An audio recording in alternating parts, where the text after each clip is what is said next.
प्रिय विद्यार्थियों, आप सभी का स्वागत है आपके अपने YouTube चैनल जी की लोना स्टडी पर। आज हम करने वाले हैं राजस्थान सामान्य ज्ञान के महत्वपूर्ण प्रश्न करने वाले हैं। राजस्थान हाईकोर्ट एलडीसी के लिए करने वाले हैं। राजस्थान हाईकोर्ट एलडीसी का एग्जाम है वो 12 और 19 मार्च को 2 दिन है वो होने वाला है। तो आज हम राजस्थान जीके के महत्वपूर्ण प्रश्न करेंगे। तो चलिए फिर स्टार्ट करते हैं वीडियो को बिना किसी देरी के।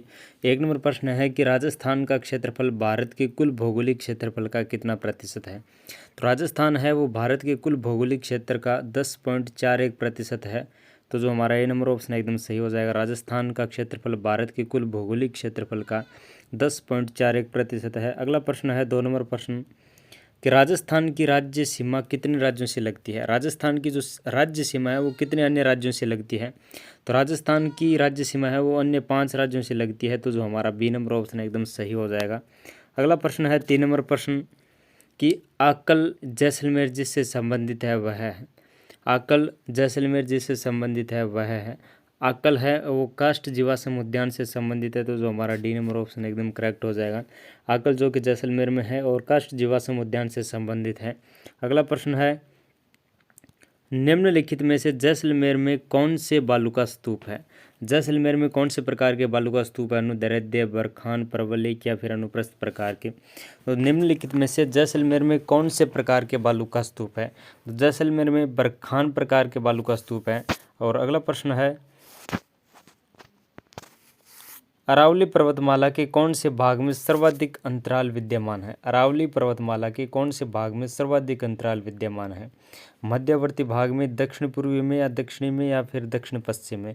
अरावली पर्वतमाला के कौन से भाग में सर्वाधिक अंतराल विद्यमान है। तो मध्यवर्ती भाग में सर्वाधिक अंतराल है वो विद्यमान है। अगला प्रश्न है मानसून शब्द किस भाषा के शब्द से बना है। मानसून शब्द है वो कौन सी भाषा के शब्द से बना हुआ है। मानसून शब्द है वो अरबी भाषा के शब्द से बना हुआ है। अरबी भाषा के शब्द से बना हुआ है मानसून जो शब्द है वो।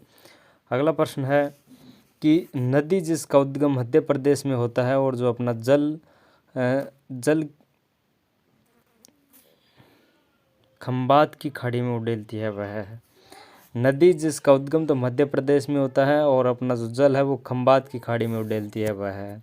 मध्य प्रदेश में जिसका उद्गम होता है और अपना जल है वो खंबात की खाड़ी में डालती है वह नदी है हमारी जवाई नदी। तो जो हमारा सी नंबर ऑप्शन है एकदम करेक्ट हो जाएगा। और अगला प्रश्न है कि वह जिला जो घग्गर नदी का समापन स्थल है। वह जिला जो कि घग्गर नदी का समापन स्थल है वह कौन सा है। श्री गंगानगर जो कि घग्गर नदी का समापन स्थल है, यानी घग्गर नदी वहाँ पर जाकर समाप्त हो जाती है। अगला प्रश्न है कि रामसर कन्वेंशन द्वारा राजस्थान में वेटलैंड घोषित क्षेत्र है। रामसर कन्वेंशन द्वारा राजस्थान में वेटलैंड घोषित क्षेत्र है वो कौन सा है। और रामसर कन्वेंशन द्वारा राजस्थान में वेटलैंड घोषित जो क्षेत्र है वो सांबर झील है। तो जो हमारा बी नंबर ऑप्शन एकदम सही हो जाएगा। अगला प्रश्न है कि सेवण क्या है। सेवण है वो क्या है। तो कम वर्षा में उगने वाली एक घास का प्रकार है सेवण। कम वर्षा में उगने वाली एक घास है सेवण। अगला प्रश्न है कि निम्नलिखित में से कौन सा युग्म सुमेलित नहीं है। निम्न 4 ऑप्शंस में से कौन सा युग्म है वो सुमेलित नहीं है, हमें यह बताना है। तो बस्य अभ्यारण्य जो कि चित्तौड़गढ़ में है, शेरगढ़ अभ्यारण्य में 12 में है, नाहरगढ़ अभ्यारण्य जयपुर में है, भैंसरोडगढ़ अभ्यारण्य कोटा में नहीं है। तो जो हमारा डी नंबर ऑप्शन एकदम सही हो जाएगा कि यह जो कथन है वो असत्य है, यानी कि सुमेलित नहीं है। अगला प्रश्न है कि मानसी वाक्कल परियोजना का उद्देश्य किस नगर को पेयजल उपलब्ध करवाना है। मानसी वाक्कल परियोजना का उद्देश्य है वो कौन सी किस नगर को पेयजल उपलब्ध करवाना है। मानसी वाक्कल परियोजना का जो उद्देश्य है वो उदयपुर को पेयजल उपलब्ध करवाना है। अगला प्रश्न है कि सौर ऊर्जा एंटरप्राइज क्षेत्र निम्न में से किन जिलों में है। सौर ऊर्जा एंटरप्राइज है वो कौन कौन से जिलों में है। सौर ऊर्जा एंटरप्राइज है वो जैसलमेर, नागौर और बाड़मेर जिलों में है। सौर ऊर्जा एंटरप्राइज क्षेत्र कौन से जिलों में है। जैसलमेर, नागौर और बाड़मेर जिलों में। अगला प्रश्न है कि राज्य में सबसे अधिक बायोगैस संयंत्र कौन से जिले में है। राज्य में सबसे अधिक बायोगैस संयंत्र कौन से जिलों में है। सबसे अधिक बायोगैस संयंत्र है वो कौन से जिले में सबसे अधिक बायोगैस संयंत्र है वो उदयपुर जिले में है। अगला प्रश्न है कौन सा शहर राजस्थान का मैनचेस्टर कहलाता है। तो राजस्थान का मैनचेस्टर भीलवाड़ा कहलाता है। अगला प्रश्न है वह कौन सा मेवाड़ का मैसूर शासक था जिसने अचलगढ़ के किले की मरम्मत करवाई थी। मेवाड़ का मशहूर शासक जिन्होंने जो अचलगढ़ का किला है उसकी मरम्मत करवाई वे महाराणा कुंभा थे। महाराणा कुंभा जिन्होंने मेवाड़ के शासक अचलगढ़ के किले की मरम्मत है वो करवाई। अगला प्रश्न है कि अलाउद्दीन के आक्रमण के समय रणथंभौर का शासक कौन था। अलाउद्दीन के आक्रमण के समय रणथंभौर का शासक है वो कौन था। रणथंभौर का शासक अलाउद्दीन के आक्रमण के समय वो हामिर था। अगला प्रश्न है कि मौर्य काल में राजस्थान किस जनपद में आता था।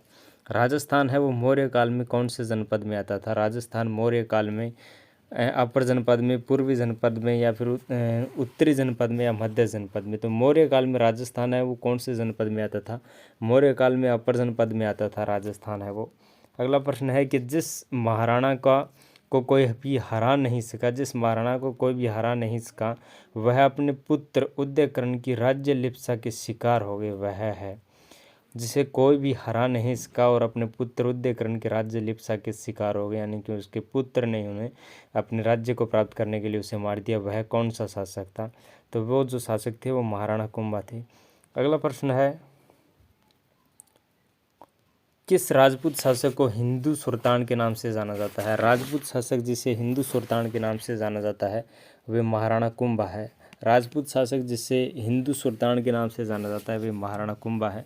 तो जो बी नंबर ऑप्शन है एकदम करेक्ट हो जाएगा। तो दोस्तों उम्मीद करता हूँ कि आपको वीडियो अच्छा लगा होगा। अगर अच्छा लगा तो लाइक करना, चैनल को सब्सक्राइब करना। Thank you.